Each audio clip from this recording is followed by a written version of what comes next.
Page 15 and 16 are pretty quick. We'll do a quick lesson and then you won't have much time to spend on finishing it. The first one is an example. I deleted it because I wanted to go through the process of showing you how to do it with a mindset that I was going to be teaching you in person, but instead we are doing video, so I'm doing more than this for you. Regardless, let's begin with the example. -4 times 2n plus 5. We're multiplying -4, we're distributing it across everything inside the parentheses. Distribute means kind of like to spread it out. So -4 times 2n is -8n. -4 times +5 is -20. That's really simple. You're used to that. What is new on this page is the fractions. So I'll make sure I do some of those for you. Here we are distributing 1/2 through the parentheses. That is a little bit different. But think, what is 1/2 of 4? 1/2 of 4 is 2. So 1/2 times 4x is 2x. What's 1/2 of 2? Well, half of 2 is 1. Positive, so +1. So all you're doing is you're finding half of these numbers. See how easy that is? And if you think about it, what's 1/2 times 4? If you multiply those out, 1/2 times 4, you would convert that to a fraction and you would have 1/2 times 4 over 1 equals 4 halves, which equals 2. So you could do it the long way if you don't remember, but I don't think you need to. This is pretty simple. D is 1/3 of this, so you'll distribute the 1/3 around that. There are 2 terms in the parentheses. First we'll do 1/3 times 9. 1/3 of 9 is 3, because there's 3 3's in 9. 1/3 of -15, let's just focus on 15. 1/3 of 15 is 5. C. 1/3 of 9 is 3, minus 1/3 of 15 is 5. You keep the variable. F. If you forgot what to do about this, remember if there is not a number in front of something or it's not an exponent, it's understood that it's 1. So it might help to do it this way. So -1 times a is -a. -1 times -4 is +4. See how easy this is? Down to G.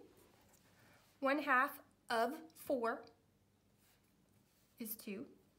Remember, of is times. 1/2 times 4 is 2. Since it's 1/2 of 4x, we have 2x. Minus 1/2 of 6 is 3. See how easy that is? Last one together, 1/4. We're distributing 1/4 through the terms in the parentheses. 1/4 of 8x is 2x. 1/4 of 8 is 2.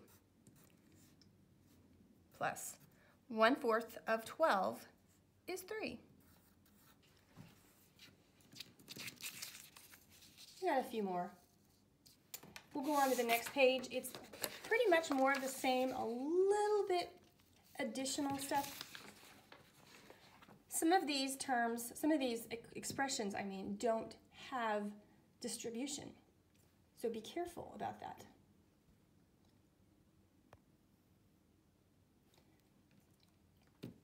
Some of these don't require distribution. So be careful and don't just automatically start distributing. Number 2, it's the same as what we did before, except we have a variable with an understood 1, and we've got 3 different terms. So let's start. 1/4 of 12 is 3. 1/4 of 8 is 2 plus 2x. 1/4 of 8x is 2x plus 1/4 of a. There are two ways you can write this. My preference is this.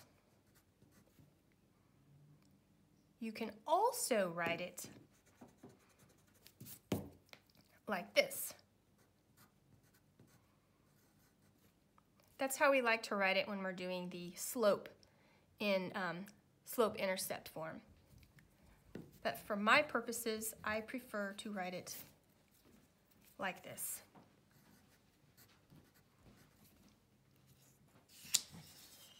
Number 3. This is the same, it's just got the 6 over here, and I always like to tell you that if you don't recognize that for what it is, just rewrite it and put the 6 in the front.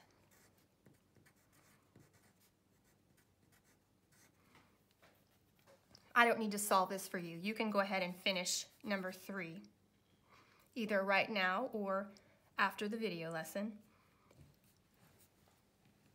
Number 4, that's when they tried to trick you. That is not distribution. You are simply adding that. So there's nothing to distribute. So basically we have 3 terms. To simplify them, we'll just put them together. We've got 4k. Remember, we do the variable term first. You've got positive 2, negative 3. That would be minus 1. On to number 5. You've got 9m plus 10 times 2. So this is another example of this. All I'm going to do for you is show you how to write it in the form that you're used to. You can either write it like this and solve it, or just distribute it in this order if you want. Number 8, 5 times 3 times y. Well, we don't need to distribute because we can do 3 times y. So we can do 5 times 3y, we'll just do that. And then we can just multiply. 5 times 3 is 15y, just like that. We'll do number 10, essentially because I want to remind you that you've got the negative. That one tends to blow people's minds a lot. Remember, if that confuses you, you can always put the 1 right there and distribute the negative 1. Negative 1 times n is negative n. Negative 1 times negative 5 is positive 5. Be careful. There is one problem of these that you have left that does not require distribution, and you have 2 on this page with fractions. Woohoo!